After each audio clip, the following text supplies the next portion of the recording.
Père, je vais te rendre grâce. Mets ta main sur ton cœur. Je vais te rendre grâce pour ta fidélité. Dans le nom suprême de Jésus, je t'honore. Je te bénis car nous sommes ton ouvrage. Merci parce qu'il n'y a personne qui existe sur cette terre si ce n'est toi qui l'as créé. Je prie, Père, que tu nous accordes par ton esprit d'avoir accès à la connaissance révélée. Oui, la connaissance révélée de la vérité. Et que la puissance de la vérité vienne ébranler le système de pensée mensonger. Au nom suprême de Jésus, les a priori de la chair. Et que s'établisse dans la splendeur, la puissance de ta grâce, la vérité dans nos cœurs, dans nos vies, au nom suprême de Jésus. Ô Père, que ton nom soit béni, que ton nom soit exalté. Je mets une demande devant ton trône. Donne-moi la capacité d'annoncer ta parole avec éternelle hardiesse. Et accompagne cette parole de divers signes, de divers miracles, de divers prodiges, partout sur la terre des hommes, au nom suprême de Jésus. J'annonce clairement que personne n'écoutera ce message et restera la même personne. Quelque chose se produira de façon tangible et visible. Dans le nom suprême de Jésus, par ta puissance. Merci pour les chaînes brisées. Merci pour les maladies qui disparaissent. Le règne de Dieu qui s'établit. Au nom suprême de Jésus, j'ai prié. Quelqu'un dise Amen 3 fois. Amen, Amen, Amen. Je crois à l'accomplissement de divers miracles dans nos vies par ces pouvoirs suprêmes au nom suprême de Jésus. Amen, Amen, Amen. Asseyez-vous dans sa glorieuse présence.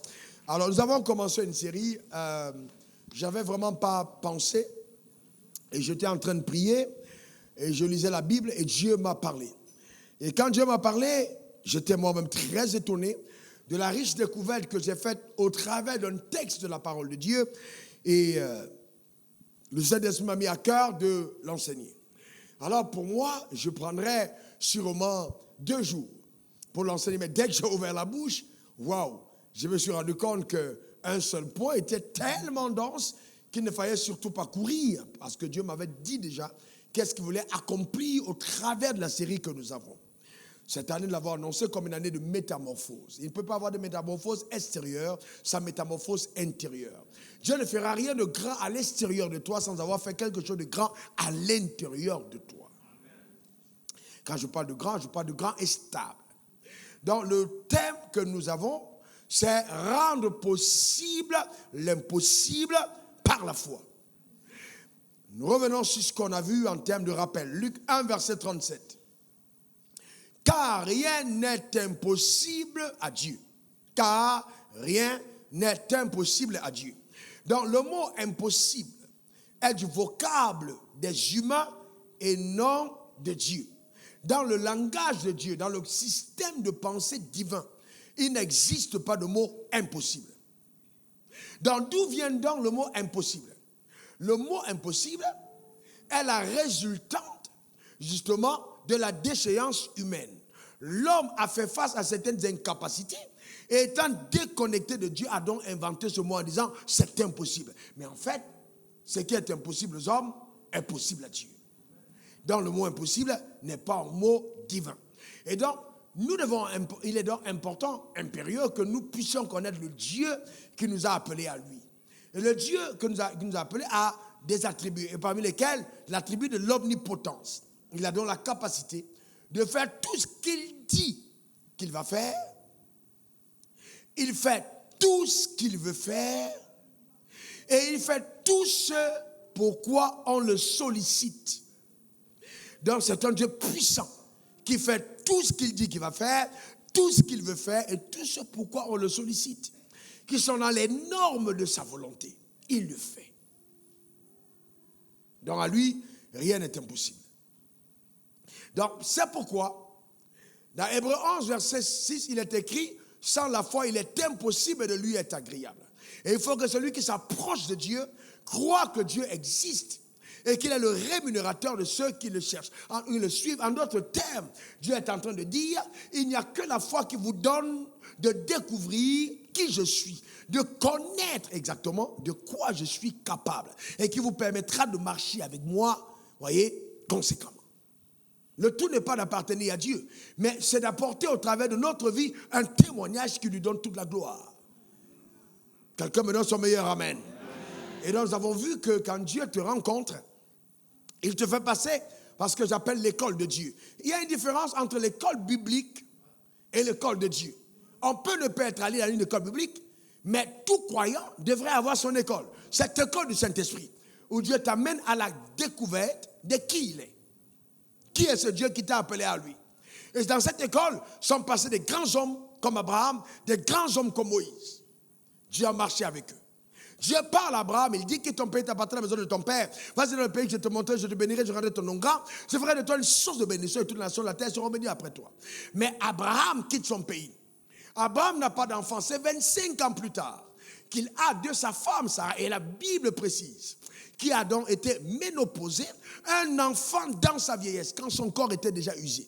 L'apôtre Paul, saisi de la révélation de Dieu par justement la révélation du Saint-Esprit, va consigner dans un texte apparemment court une richesse ô combien profonde et infinie que seul le Saint-Esprit peut nous amener à découvrir.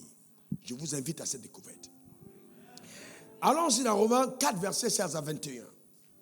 Il dit: c'est pourquoi les héritiers le sont par la foi. Pour que ce soit par grâce, afin que la promesse soit assurée à toute la postérité. Non seulement à celle qui est sous la loi, mais aussi à celle qui a la foi d'Abraham, notre Père à tous. Selon qu'il est écrit, j'étais établi Père d'un grand nombre de nations. Il est le Père devant celui auquel il a cru. Dieu qui donne la vie aux morts et qui appelle les choses qui ne sont point comme si elles étaient. Espérant contre toute espérance, il crut, en sorte qu'il devint père d'un grand nombre de nations, selon ce qui lui avait été dit, telle sera ta postérité. Et sans faiblir dans la foi, il ne considéra point que son corps était déjà usé, puisqu'il avait près de 100 ans, et que Sarah n'était pas en état d'avoir des enfants. Il ne douta point par incrédulité au sujet de la promesse de Dieu, mais il fut fortifié par la foi, donnant gloire à Dieu et ayant la pleine conviction que ce qu'il promet, il peut aussi l'accomplir. C'est extraordinaire. Vous savez, ce texte, j'ai dégagé à l'intérieur 12 pistes, 12 pensées profondes, 12 axes de réflexion révélés qui nous permettent, chacun d'entre nous, de renouveler son intelligence au sujet des possibilités. Ah oui, la vie que nous menons dans le royaume est une vie de possibilités. Ah oui, une vie de possibilités. Devant toute forme d'adversité se cache toujours une possibilité. Et le Dieu que nous servons veut que nous puissions avoir le regard qui est le sien, la perception qui est la sienne vis-à-vis de tous les événements de la vie. C'est là la clé du vrai bonheur. Et dans le premier axe de réflexion était, les héritiers ne sont par la foi. Et j'ai dit, c'est simple. Quel que soit ce que Dieu vous fait comme promesse, homme comme femme, riche comme pauvre, blanc comme noir, il n'y a que la foi qui vous permet de saisir ce que Dieu vous a promis. Donc si vous n'avez pas la foi, vous ne saisissez pas ce que Dieu vous promet. C'est la foi qui vous permet de saisir. Mais le temps me manquerait pour vous parler de cette foi en profondeur. Parce que beaucoup de personnes, voyez-vous, sont simplement dans les leurs, pensant avoir la foi. Et nous avons dit que quand tu as la foi, il doit y avoir une action conséquente qui est une évidence de la confiance que tu places en celui qui t'a parlé. Les héritiers le sont par la foi. La foi crée toujours un mouvement. C'est pour ça qu'Abraham a cru, il a bougé. On ne peut pas avoir la foi et on est statique. Il y a toujours une progression. Il y a toujours un mouvement. Il y a toujours une volonté d'avancer vers l'avant. Parce que la foi génère en nous une énergie surnaturelle qui nous pousse vers la conquête des objectifs ou des cibles que Dieu nous a assignées pour nous. Et de deux, j'ai dit que Dieu donne la vie aux morts. C'était très très beau. Il donne la vie aux morts. Il donne la vie aux morts. Et nous avons vu que la mort, c'est l'ennemi le plus redoutable. Hein? Amen. D'ailleurs, le dernier ennemi qui va être vaincu, il s'appelle la mort. Et donc, la mort, même les animaux ont peur de la mort. Quand tu vois l'animal fuit la mort. Et les bébés ont peur de la mort. Tout le monde a peur de la mort. Parce que quand la mort est arrivée, il n'y a plus rien d'autre. C'est la mort. C'est terminé. Il n'y a pas, quand la mort arrive, et Jésus, donc, va regarder la mort. Et il va lancer un défi à la mort. Il va dire, mort, tu ne me prendras pas, mais je me livre entre ta main. Et 3 jours après, je reviendrai. Donc, en lançant le défi à la mort, et qu'il ressuscita le 3e jour, il est en train de démontrer là la puissance souveraine que Dieu a au-dessus de la mort. Donc, la foi ne nous amène pas simplement, justement, à avoir confiance en Dieu, mais à manifester la résurrection dans tous les domaines de nos vies. Donc ça veut dire que quel que soit le territoire où Satan avait inoculé son virus et le verdict avait été constaté mort, la foi a la capacité de ramener à la vie ce qui est mort. Que cela soit ton partage dans le nom suprême de Jésus. Donne-moi ton meilleur amen. Et je vais te dire que nous ne sommes pas en train de discourir. Ce n'est pas à l'université. Nous sommes dans la présence de Dieu, de celui qui t'a conçu, celui qui t'a sorti du néant, qui t'appelle par son nom. C'est un grand Dieu. Il donne la vie aux morts. Il appelle les choses qui ne sont pas comme si elles étaient. Nous avons donc parlé de la loi de la proclamation, de la loi d'affirmation, sans laquelle il est impossible d'avoir en manifestation sur le soleil les choses que nous désirons. Donc, si je crois en quelque chose, je dois parler à la chose. Alors, la Bible dit que la foi appelle les choses qui ne sont pas comme si elles étaient. Le drame, c'est que nous disons je crois, mais très peu d'entre nous utilisons donc cette déclaration de foi que nous devons faire dans nos lieux secrets, le fait d'engendrer par la foi ces choses auxquelles nous avons cru. Et j'ai dit que nous concevons dans le miracle avec Dieu dans le cœur, mais nous l'accouchons de notre bouche. Et nous avons continué au point numéro 4 en disant, espérant contre toute espérance. Eh bien oui, quand on a cru en Dieu, eh bien, il y a des moments où on a bien envie de tout lâcher, on a bien envie de tout abandonner. Parce que justement, il y a toujours des moments où tu as l'impression que Dieu ne t'a pas parlé, où tu as l'impression que les choses que Dieu t'a demandées, les choses auxquelles Dieu t'appelle, là, ça ne va pas arriver. Pourquoi? Parce qu'il va s'arranger lui-même à te montrer qu'il n'y a plus d'issue dans le naturel. Parce qu'il veut t'initier au surnaturel. Et donc cette initiation au surnaturel va déclencher un autre niveau de confiance que tu placeras en lui. Et donc beaucoup de personnes à cette étape s'arrêtent là. Alors que Dieu dit, espère contre toute espérance. On a vu Abraham, Dieu attend la ménopause, sa femme ménopausée, lui-même vieux, incapacité, même les rapports sexuels sont délicats, il y a même peut-être même plus. Mais Dieu dit, c'est à cette étape-là maintenant que je décide de te donner un enfant. Alors il faut espérer contre toute espérance. Il dit, il n'y a plus une seule raison de croire que ce que Dieu a dit est vrai. Donc si tu es dans cette situation, je voudrais te dire que le Dieu que nous servons est capable de bien plus de ce que ton intelligence est capable de concevoir. Il faut simplement croire, espérant contre toute espérance. Ça peut encore changer et ça va changer. Ta manière de dire amen m'embête. Donne-moi ton meilleur amen. Et j'ai dit que quand Dieu te fait dans une promesse, il ne se base pas sur tes avoirs, il ne se base pas sur ta capacité, il ne se base pas sur toi. Philippiens 4, verset 19, Dieu pourvoira à tous tes besoins selon sa richesse. Donc il parle de sa richesse pour amener en manifestation dans ta vie ce que tu désires. Le drame, c'est quoi? C'est que nous, quand nous croyons en Dieu, nous partons de nous-mêmes. Nous disons, j'ai de l'argent. Nous disons, j'ai la connaissance. Nous disons, j'ai les relations. Nous disons, j'ai ci, j'ai l'énergie. Je suis fort. Dieu dit non. Je vais t'amener à espérer contre toute espérance. Et souvent, c'est lui qui fragilise tes points d'appui. Qui commence, si tu t'amènes sur quelque chose, il détruit. Tu t'assois sur ton bureau, il le casse. Pour que toi-même, à partir de cet instant, tu commences à dire, le tabouret, je n'ai pas confiance. Donc, au lieu de t'asseoir comme tout le monde sur le tabouret, tu commences à t'asseoir sur les airs. Tu prends, tu es assis, on tire le tabouret, mais tu es toujours assis. Donc, ce n'est pas le tabouret qui te porte, mais c'est Dieu qui te porte au travers du tabouret. Que cela soit ton partage au nom suprême de Jésus. C'est ce que Dieu fait. Espérant contre toute espérance. C'est ce Dieu qu'on sait. Il crut. C'est le point 5, numéro 5, il crut. Et là, nous allons donc continuer. Il crut. On l'a vu déjà, il crut. Qu'est-ce que ça veut dire, il crut? Il a fait confiance en Dieu. Et moi, je voudrais te dire, faire confiance en Dieu. Faire confiance en Dieu. Faire confiance en Dieu. Il crut veut dire, il eut la foi en Dieu.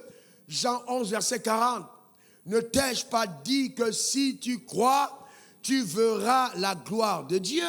Ne t'ai-je pas dit que si tu crois, tu verras la gloire de Dieu? Ça veut dire, je crois au présent et je vois au futur. Donc, il y a un processus. Le moment où je crois et au moment où je vois, il y a un gap, il y a un fossé. Et pendant ce moment, Dieu veut que tu sois dans le repos pour observer la manifestation de sa puissance surnaturelle. Ne t'ai-je pas dit que si tu vois, tu verras la gloire de Dieu. Et donc, dans ce texte, je voudrais rapidement apporter une illustration. Je vais demander à 6 personnes d'avancer devant l'autel. D'avancer ici, 6 personnes rapidement. 6 personnes, venez rapidement, 6 personnes si vous êtes là. OK? C'est devant l'autel. OK, donc, on a là, venez, voilà. 6 personnes, montez, voilà. 6 personnes, on est trop serré aujourd'hui là, montez, mettez-vous en rang là, comme ça. On peut avoir rapidement une autre personne. Merci Seigneur, que Dieu te bénisse. Merci pour ta... OK, mettez-vous en rang. OK, très bien. Alors, Dieu fait sortir, mettez l'un devant l'autre. OK, devant. Donc, Dieu fait sortir le peuple d'Israël d'Égypte et il amène ce peuple, au lieu de passer par le chemin, un chemin qui pouvait être plus court, il amène un chemin plus long. Et donc, il doit faire face à la mer Rouge. Donc, Dieu arrive devant la mer Rouge. Il n'y a pas d'ingénieur, il y a des ingénieurs, pas d'ingénieurs de pont de saucisses. Il n'y a vraiment pas de pont. La mer est immense. Et Dieu veut, c'est son peuple. C'est-à-dire, ils font face à la mer, pas parce que Dieu ne les aime pas. Ils font face à la mer parce qu'ils ont été délivrés par Dieu. Et Dieu les conduit en disant, passez par là. Ils arrivent devant la mer. Le peuple commence à paniquer. Le peuple commence à crier. Mais qu'est-ce qui nous arrive? Dieu dit, hé les gars, gardez le silence. Donc il dit, gardez le silence et observez patiemment l'action surnaturelle de Dieu. Qu'est-ce que ça veut dire? Que souvent Dieu est silencieux, pas parce qu'il n'a pas agi, mais parce qu'il est en train d'agir. Donc ce n'est pas parce que je n'ai pas encore vu la mer ouverte, que je n'ai pas vu d'issue, qu'il n'y en a pas. C'est dans ma connaissance limitée d'humain que je n'ai pas vu d'issue. Mais dans la connaissance élevée de Dieu, il a déjà vu le chemin au milieu de la mer. Toi, tu cherches le pont. Dieu te dit, il y a une voie. Tu cherches des bateaux au bord, pirogue, il n'y en a pas. Dieu te dit, il y a un chemin. Donc, il confronte ton intelligence limitée à sa capacité élevée. C'est ça l'initiation.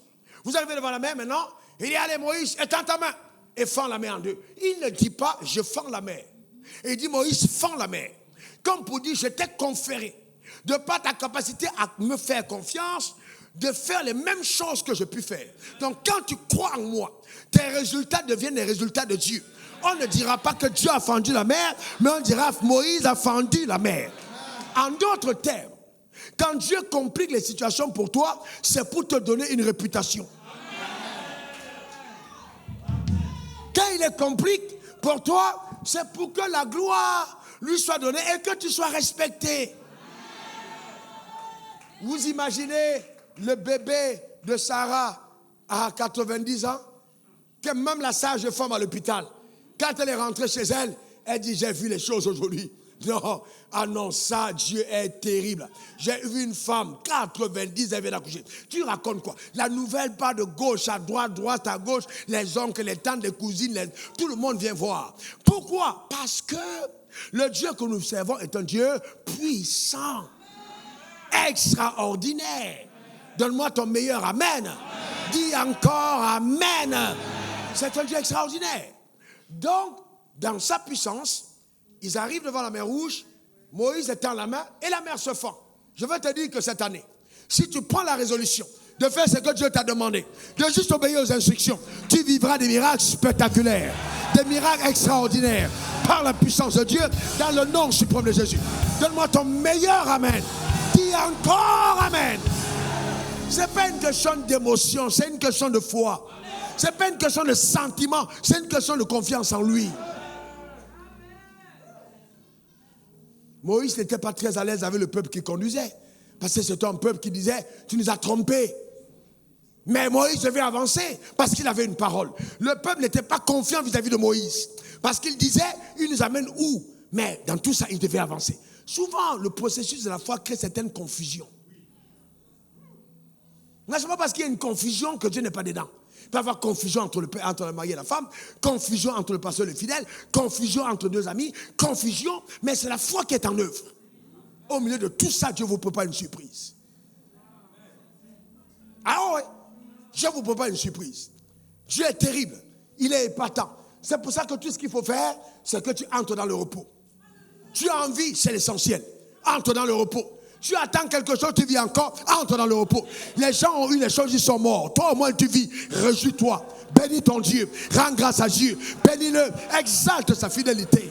Donne-moi ton meilleur amen. Dis encore Amen. Donc c'est important que nous comprenions comment est-ce que ça marche. La confiance inéluctable en Dieu. Le grand Dieu conseil. Moïse arrive devant la mer et puis il tend la main. La mer se fend en deux. Quand il arrive, parce que le problème c'est que souvent, nous lisons la Bible et nous ne la voyons pas bien. On ne comprend pas ce qui se passe. La mer est fendue en deux. Première chose, quand il y a miracle, je te pose une question. La lagune se fend là au plateau en deux. On te dit passe au milieu. Toi tu penses que c'est facile? Donc il y a des gens qui pensent que les choses de Dieu c'est une facilité. Même passer au milieu, c'est-à-dire la mer est fendue en deux. Je suis sûr qu'il y a des gens qui sont tenus comme ça au bord. Ils ont dit bon, allez, je vais courir. Ils ont peur. Mais la mer est longue. Si tu cours même 100 mètres, au milieu, tu te fatigues. Tu es là, tu entends le bruit des vagues. Mais la mer est suspendue. Auras-tu le courage d'entrer? Tu as demandé à Dieu d'intervenir. Quand Dieu va intervenir, auras-tu le courage d'emprunter la voie que Dieu te montre? Auras-tu le courage de passer par là? Non, on mange déjà assez. Vraiment, mon mari, vraiment, aller à ce niveau-là, c'est trop élevé, pardon. Arrêtons-nous ici, ça va déjà. Auras-tu le courage de traverser la mer fendue?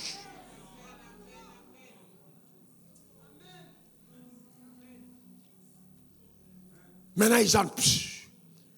Entre-temps, quand ils entrent, première personne, Moïse est devant, le requin est là-bas, il voit, il dit, hé, la nourriture cadeau. Donc les poissons commencent à venir. Mais la mer est là. Donc le requin vient, il charge. Sauf que là, il y a une frontière. C'est de l'eau, c'est mou, mais c'est pas mou. C'est de l'eau, c'est mou, mais tu ne peux pas passer. Parce que là, il y a une barrière. Ce n'est pas le fer, c'est la parole qui a bloqué. Le requin vient, il colle. Je suis en train de te dire que même si les gens te regardent, même si les gens observent, ils ne pourront pas traverser. Donne-moi ton meilleur amen. Dis encore amen. Ils ne traverseront pas. Non, du tout. Tu es peut-être une proie, mais tu n'es pas une proie. Ils ont l'habitude de manger ça, mais ils ne te mangeront pas. Parce que ton passage a été ordonné par la parole de Dieu. Donne-moi ton meilleur amen. Dis encore amen. C'est ça la grandeur de Dieu. C'est ça sa grandeur. C'est ça son pouvoir. C'est ça sa puissance. C'est ça sa fidélité. Elle en marche à ton égard. Donne-moi ton meilleur amen.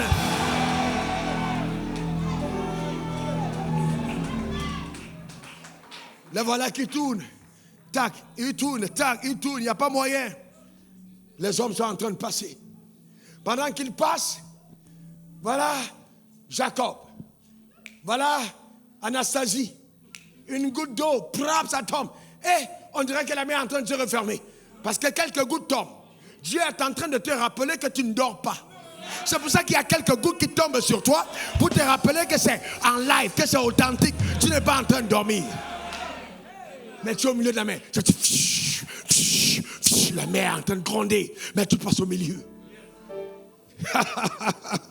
Hey! Est-ce que quelqu'un comprend ça? C'est le Dieu qu'on sert. Au milieu. Au milieu. Et ils avancent. Entre-temps, pendant qu'ils avancent, les poissons se rendent compte que l'ordre avait été changé à cause de la déchéance. Que normalement, ils ne devaient pas manger l'homme parce que l'homme était leur chef. Donc, en passant par la mer, c'est la restauration de l'autorité de la jeune humaine sur le règne animal. Pour dire aux poissons, c'est votre chef. La mer est fendue en deux. Je te dis cette année, je te dis, prends ça comme un prophète de Dieu. Je te dis cette année, tu vivras des événements estomacants, étonnants, épatants. Je dis cette année, tu entends cette parole. Quelque chose se produira d'extraordinaire dans ta vie. Donne-moi ton meilleur amen. Dis encore amen. Une troisième fois, amen. C'est la grandeur de Dieu, frère. C'est la grandeur de Dieu. Maintenant, je te pose une question. Crois-tu que la Bible est vraie? Crois-tu que la parole de Dieu marche? Crois-tu que Dieu a la capacité de faire ce qu'il dit qu'il va faire? Eh bien, continue de lui faire confiance. Continue. Continue de faire confiance. Amen. On ne comprend pas tout, on n'explique pas tout, mais on croit. Ce que la Bible a dit. Et la Bible dit, parce qu'Abraham a cru, il devint père d'une multitude. Je vais annoncer à quelqu'un que tu ne peux pas croire en Dieu. pour quelque chose qui t'a promis est passé à côté. La foi ne déçoit jamais, la foi n'échoue jamais, la foi appelle toujours la promesse à manifestation. Il devint père d'une multitude. Mais est-ce que vous savez que, très sincèrement, Dieu a amené Abraham, ou Abraham ne s'y attendait pas, que Abraham avait un problème, c'est qu'il voulait un enfant, et Dieu avait un problème, c'est qu'il voulait une postérité. Abraham avait un problème, il voulait un héritier, Dieu avait un problème, Dieu voulait des nations pour Abraham. Donc à partir du moment où votre regard ne s'accorde pas avec celui de Dieu, les choses ne vont pas marcher. Deux personnes ne marchent pas ensemble sans convenir. Donc souvent, ce qui retarde l'exaucement, ce n'est pas dire que Dieu est contre toi, c'est que ce que tu demandes à Dieu est trop petit. Ça ne donnera pas la gloire à Dieu. Les féticheurs peuvent faire la même chose. Donc Dieu dit, je n'interviens pas dans cette histoire. Ce n'est pas à mon niveau. Changeons le dossier et que ce dossier commence à ressembler à quelque chose où je peux intervenir. Donne-moi ton meilleur amen. Et vous voyez, dans la nature de Dieu, et je vais aller profondément, parce que vous devez le comprendre, il y a des stérilités qui cachent la fertilité. Et généralement, quand Dieu veut te rendre très fertile, il te rend pendant longtemps stérile. Pourquoi? Parce que la stérilité prolongée aux yeux des humains est une conclusion, et même médicale, que c'est clair, cette personne ne peut pas arriver. Mais Dieu dit, pendant que j'ai prolongé la stérilité, dans cette stérilité prolongée se cache l'opportunité d'un miracle qui me glorifiera. Je vous pose cette question simple. Je poserai la question 3 fois. Comment s'appelle la mère d'Isaac? Sarah. Elle était stérile pendant combien de temps? Longtemps. Très bien. Alors, dites-moi, est-ce que cliniquement, ce n'était pas constaté qu'elle n'avait pas d'enfant? Est-ce qu'elle-même n'avait pas constaté et dit à son mari, va vers ma servante? Mais est-ce que cette stérilité ne cachait pas l'avènement d'un grand enfant? Donc, en fait, quand Dieu a quelque chose de grand à faire avec toi, il ne se précipite pas. Il ne se précipite pas. Il prend son temps. Donc, ce n'est pas parce que ça tarde, ce n'est pas parce que pendant longtemps, tu n'as rien vu que rien de bon ne sortira. Ce n'est pas vrai. Laisse-moi continuer de te parler, mon frère. Laisse-moi continuer de parler, ma soeur. Qui était la mère de Samuel? Comment était la mère de Samuel?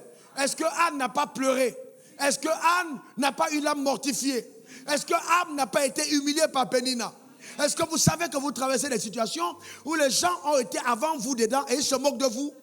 Les collègues de service, comme à la fin, pour te déposer, ils te déposaient chez toi, vous habitez le même quartier, ils veulent te faire du chantage. Mais ce n'est pas parce que tu n'as pas encore de voiture, ce n'est pas parce que ta situation n'a pas encore été révélée que tu es condamné à être un employé.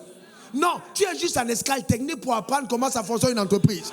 Parce que demain, celui qui te porte pour t'amener chez lui viendra faire j'ai l'honneur pour être employé chez toi. Donne-moi ton meilleur amen. Dis encore amen.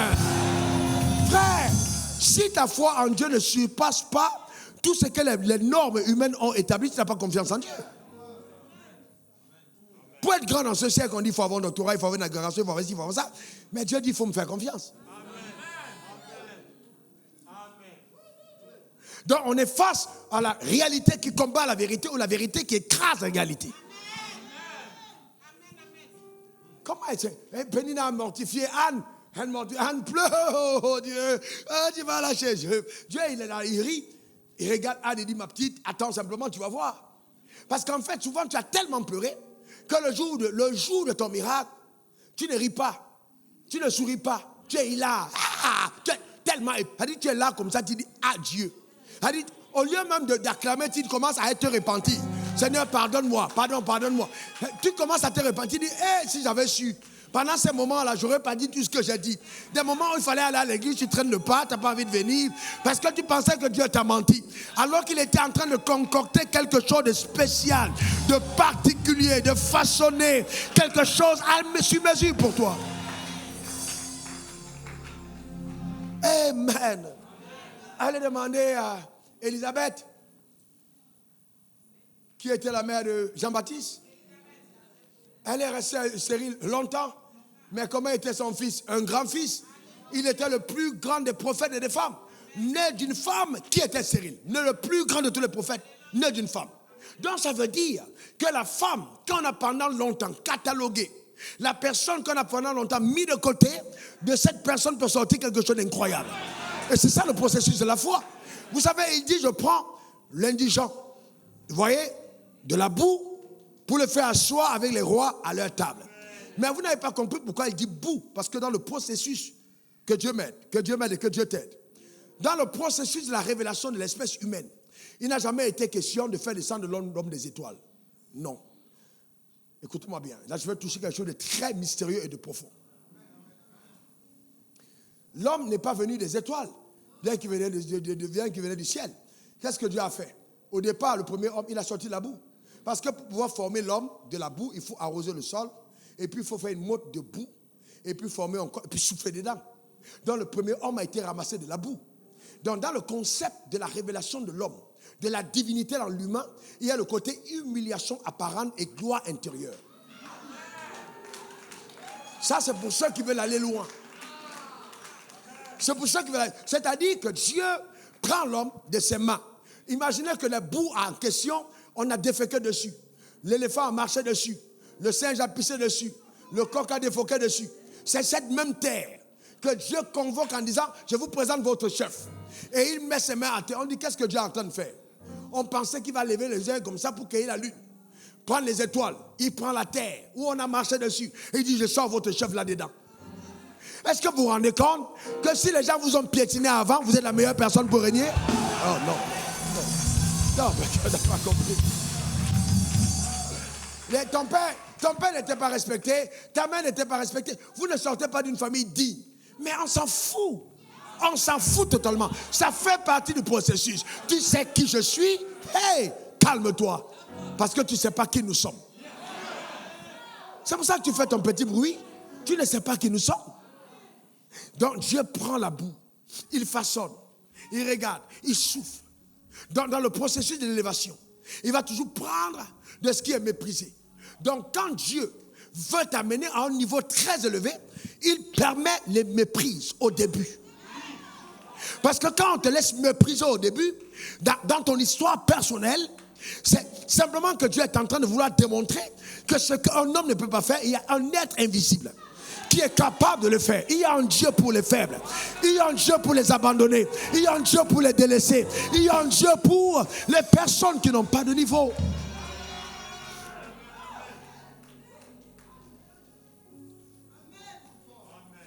Et vous voyez?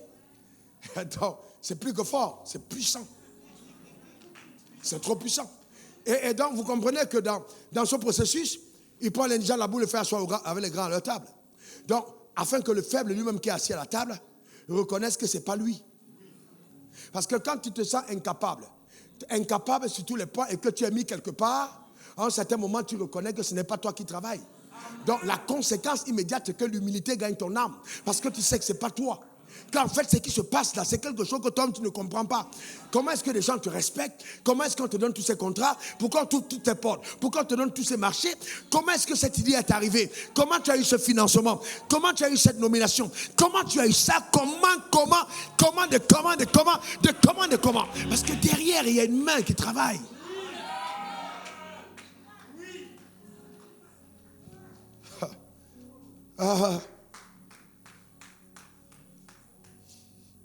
Ce qui est terrible, c'est que Dieu permet souvent que tu pleures le deuil de quelque chose de cher pour célébrer sa résurrection.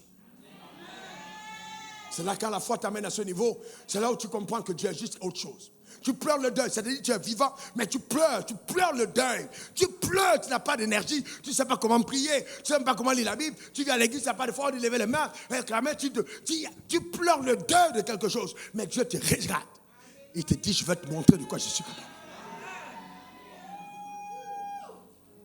Frères et sœurs, vous voulez que je vous dise la vérité? Parce que je marche avec lui et que je marche avec lui et je marcherai avec lui. Dans ma propre histoire, il m'est arrivé des nuits sans sommeil. Pas parce que je prie, mais des nuits d'angoisse sans sommeil. Où l'oreiller est arrosé de pleurs. Vous posez des questions sur la méchanceté des hommes. Vous demandez, mais pourquoi Dieu prend tout ce temps? Comme si, pourquoi est-ce que Dieu fait toutes ces choses? Vous tournez à gauche, vous dites, mais lui là, il est injuste. Celle-là, elle est injuste. Mais comment Dieu fait sa part pour elle? Et Dieu reste silencieux au milieu de toutes tes agitations. Mais ce n'est pas parce qu'il est silencieux qu'il n'est pas en train d'agir. Il est en train de te concocter quelque chose de spécial. Il est en train de préparer quelque chose de particulier. Il faut lui faire confiance.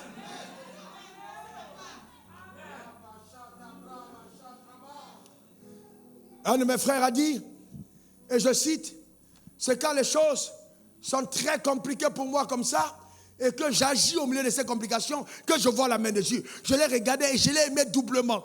Parce qu'il parlait en langage divin. Oui, c'est quand c'est compliqué, et très compliqué, et que je fais ce que Dieu me demande de faire, que je vois Dieu agir. C'est ça la logique illogique de Dieu.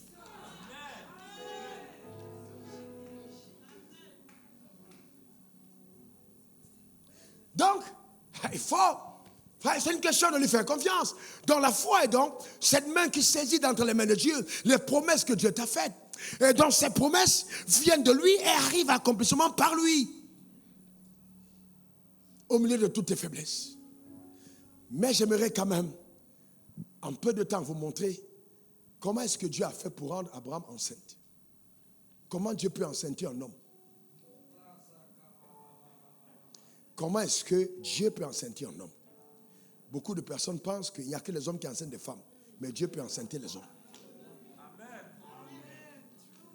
As-tu de la place pour que Dieu puisse te rendre enceinte?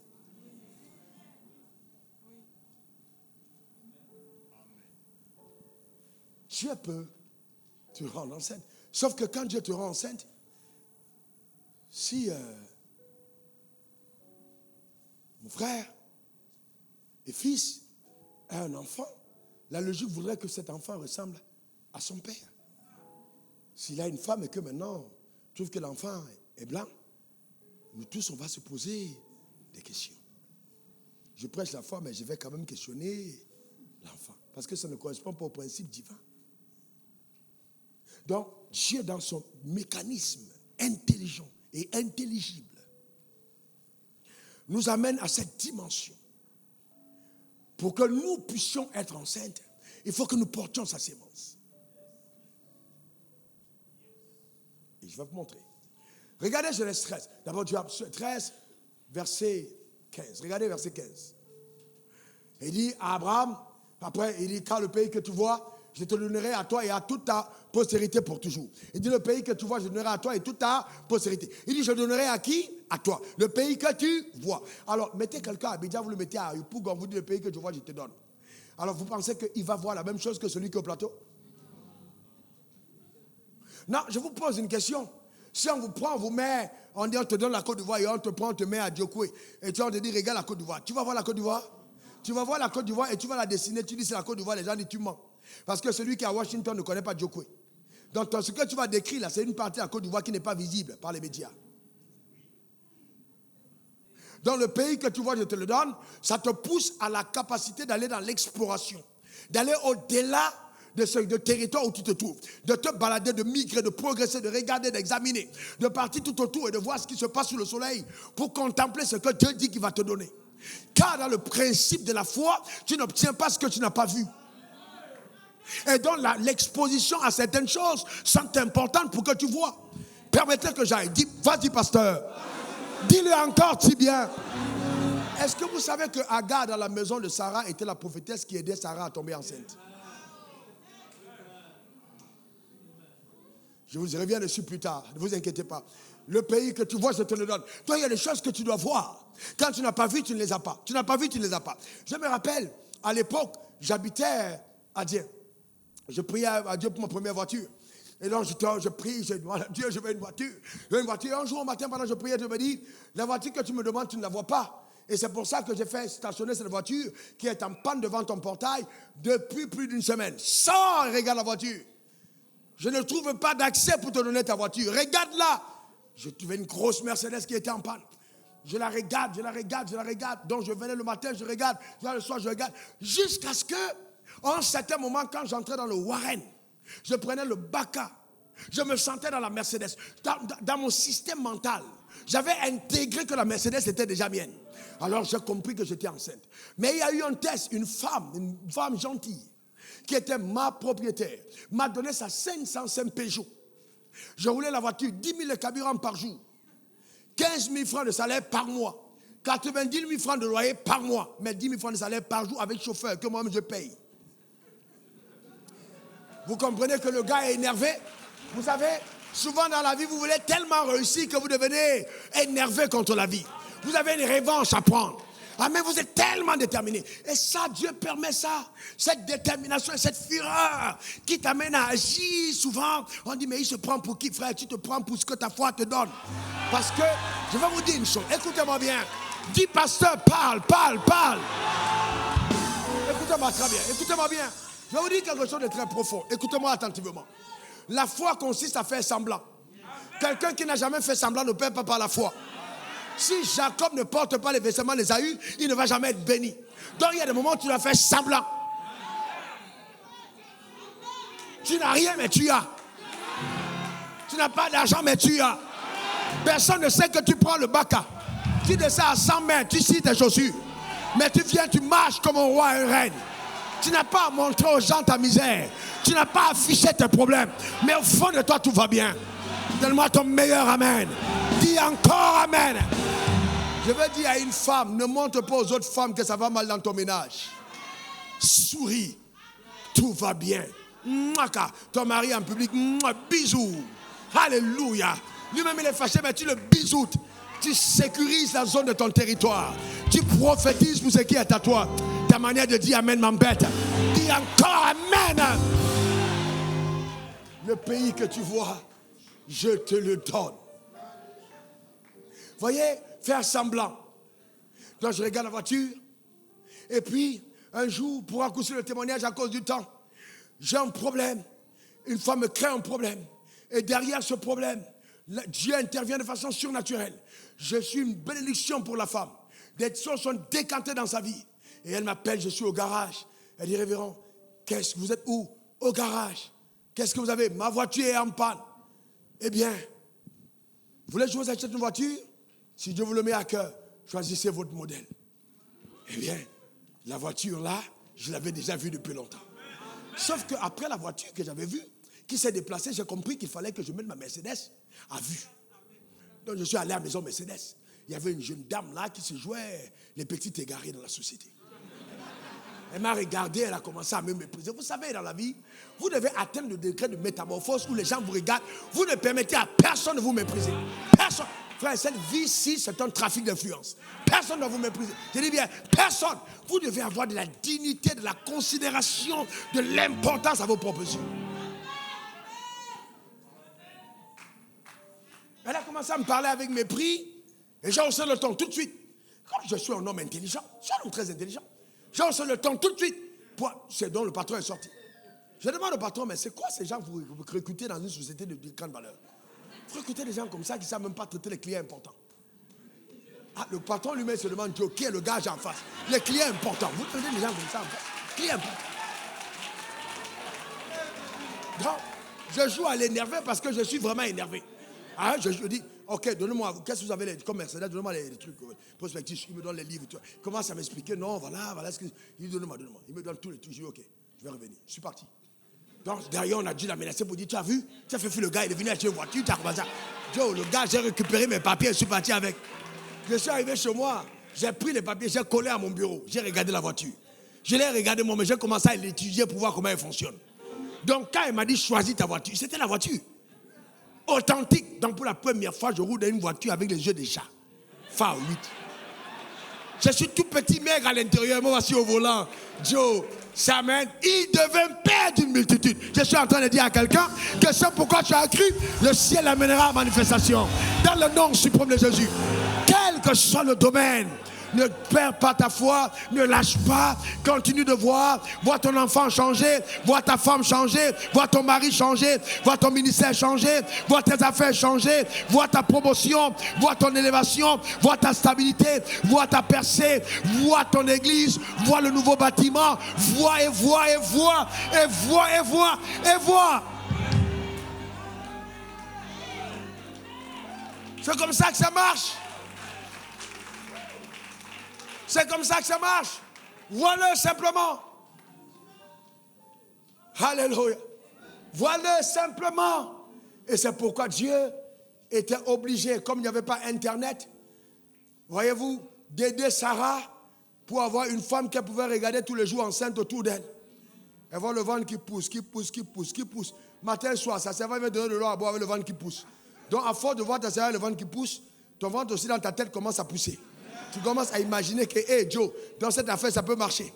Premièrement, tu arrives au diagnostic pour dire que tu commences à voir une femme. Donc, la femme qu'elle voit tous les jours en train de ventre qui pousse devient un encouragement à sa foi. Souvent, Dieu veut te bénir, mais il bénit d'abord ton voisin. Pour que ton voisin devienne la personne que tu regardes. Tu vois, il garde sa voiture, il a cette chandelle, tu le regardes. Tu regardes simplement, mais ne sois pas jaloux, parce que c'est le prophète de ta destinée. Dieu commence par ton voisin pour terminer par toi. Il commence par quelqu'un tout autour pour te rendre visite. Ne sois pas jaloux, car ton tour arrive, tu porteras les fruits en ta saison. Donne-moi ton meilleur amen. Dis encore amen. C'est comme ça que ça marche, frère. Sous le soleil, sous les tropiques. Ça marche ainsi, par la foi. Alléluia. On a un grand Dieu. Il devient père d'une multitude. Il est devenu père d'une multitude. Et Dieu lui dit, verset 16, Genèse 13, 16, regarde ça parce que c'est important. Je rendais ta postérité comme la poussière du sol.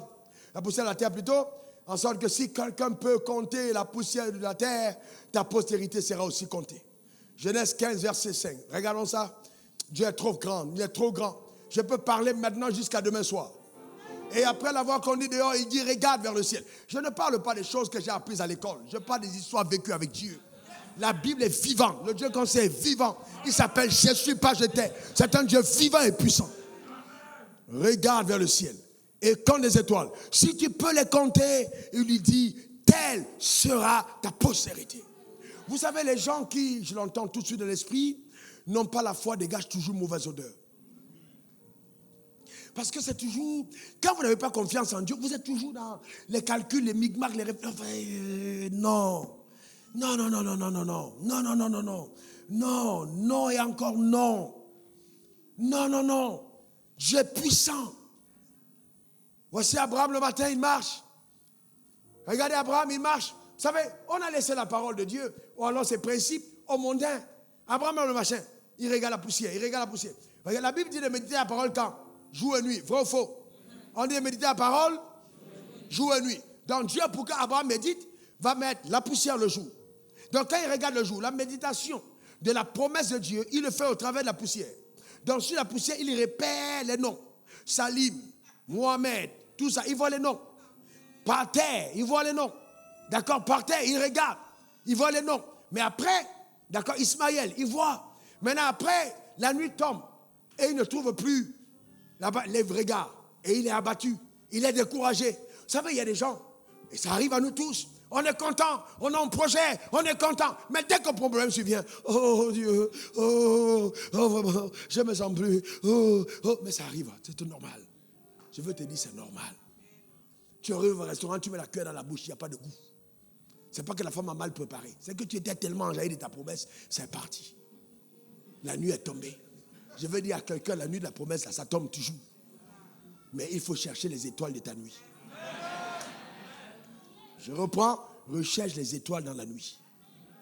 Il dit, Genèse 15, 5, regarde les étoiles. Donc ça veut dire qu'Abraham marche comme ça le matin. Le matin, il dit, oh, oh, hey Ismaël, comment vous allez? Salut. Et puis la nuit, quand ça tombe, il lève les mains. Il dit, oh Isaac, comment ça va? Jacob, Wafo, ça va? Donc, il commence à vous voir. Donc, eh bien, parce qu'on avait changé son nom en Abraham, donc père d'une multitude. Donc, Abraham avait déjà vu ses enfants avant qu'ils deviennent. Je déclare établi sur ta vie que toutes ces choses que Dieu t'a montrées, tu lèveras l'une après l'autre au nom suprême de Jésus. Donne-moi ton meilleur amen. Dis encore amen. Je prie de tout mon cœur que Dieu te permette de changer ton regard de la vie sur la vie. la perception, la manière de voir, la manière d'analyser. Tout part de l'intérieur. Tout part de l'intérieur. Dieu ne t'a pas menti. Dieu ne t'a pas déçu. La vie est une brève parenthèse, mais dans laquelle la divinité se révélera au travers de ta vie. Dieu te comblera de grâce. Donne-moi ton meilleur amen. Dis encore amen. Pourquoi détruire la beauté du présent à cause des angoisses des choses à venir? Pourquoi détruire la beauté du présent? Tu es en vie, en bonne santé. Pourquoi tu t'angoisses? Pourquoi vas-tu développer les maladies psychosomatiques à cause de certains faux problèmes? Mets ça de côté, frère. Mets ça de côté. Réjouis-toi en ton Dieu. Dieu ne peut pas t'appeler pour t'humilier. Il ne peut pas te réconcilier à lui et puis te lâcher en chemin. Ce n'est pas possible. Il est un Dieu responsable. Quand il te donne sa parole, il veille sur elle. Il devient père selon la parole qui lui avait été adressée. Donc je veux te dire que quand Dieu t'a donné une parole, quand Dieu t'a parlé, garde la parole. Ce n'est pas la responsabilité de ton pasteur de garder la parole. Garde-la toi-même. Ce n'est pas la responsabilité de ta femme de garder la parole. Garde-la toi-même. Il arrivera des moments où ta propre femme ne croira pas en ton rêve. Ce n'est pas grave. Ce n'est pas grave. Ce n'est pas grave. Toi, crois en ton rêve. On n'a pas dit que l'homme et la femme doivent croire au même rêve. L'homme croit au rêve, il influence sa femme. Ah non, ma femme ne me soutient pas. Ce n'est pas grave. Elle n'a pas besoin de te soutenir. Sarah n'a pas soutenu Abraham. Son soutien là n'était pas bon quand il a balancé en disant va maintenant, va, c'est Agar. Ce n'était pas un bon soutien. C'était amener à la piste d'égarement. C'est Dieu qui t'a parlé par ta femme. Ta femme peut te donner des conseils, mais écoute d'abord Dieu. J'aime ce silence féminin. Quelqu'un me donne son meilleur amen.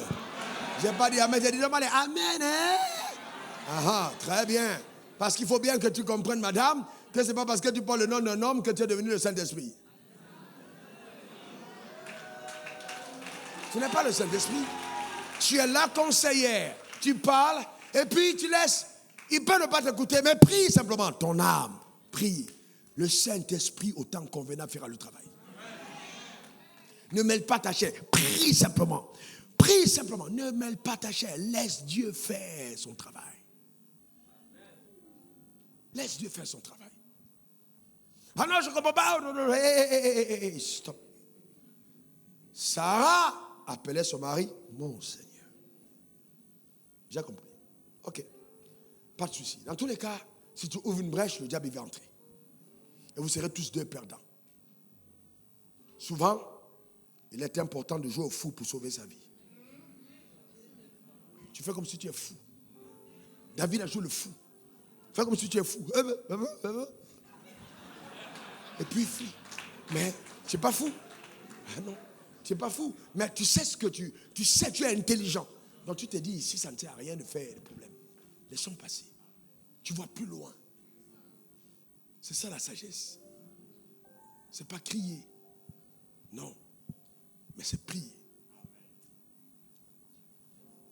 D'accord? C'est très important.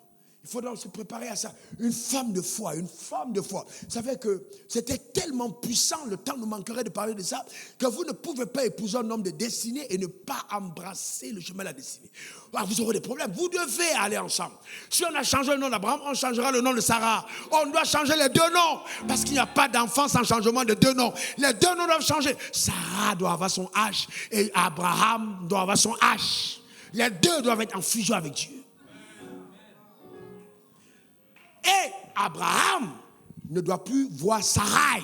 Parce que quand il dit Sarai, il appelle ma princesse. Donc quand il dit ma princesse, il interdit à Dieu de traiter avec elle.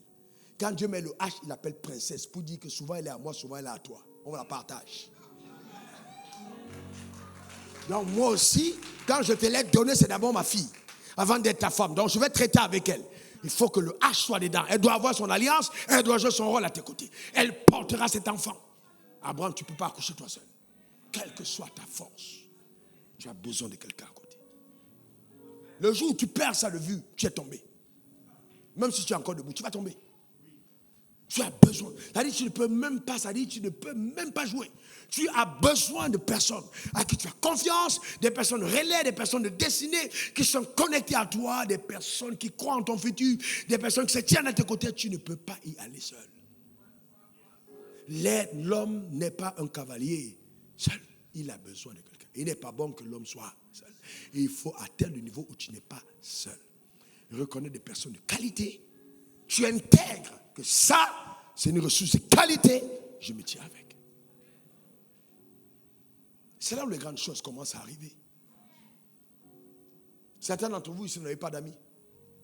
Vous riez avec les gens, vous mangez avec les gens, mais vous n'avez pas d'amis. Vous ne savez pas à qui parler. Ouvrez votre bouche et dites, il y a telle chose. Parlez.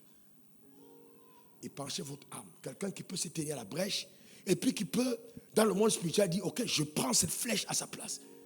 Quelqu'un comme Jonathan qui peut se tenir pour dire, David, écoute, prends mon manteau. David, prends mes chaussures. David, prends ma place. On est frères d'alliance.